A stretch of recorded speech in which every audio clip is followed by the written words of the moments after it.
मनोज जरांगेंवरील हत्येच्या कटाप्रकरणी दोघांना जालन्यात अटक। अमोल खुणे आणि दादासाहेब गरुड गजाड ऑडिओ क्लिपची पोलिसांकडून शहानिशा सुरू। धनंजय मुंडे यांनी जीवे मारण्याची सुपारी दिली, मनोज जरांगे यांचा गंभीर आरोप। आरोपींना 2.5 कोटी रुपये दिल्याचा आरोप।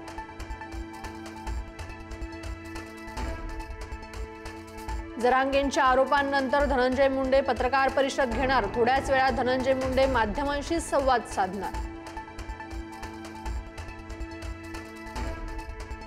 कोरेगाव जमीन घोटाळा प्रकरणी पार्थ पवार यांच्यावर गुन्हा का नाही, विरोधकांचा सवाल।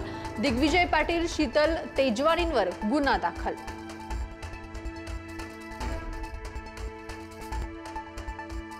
नैतिकता राखून चौकशी होईपर्यंत अजित पवारांनी राजीनामा द्यावा, अंबादास दानवे यांची मागणी। खडसेंच्या राजीनाम्याची करून दिली आठवण।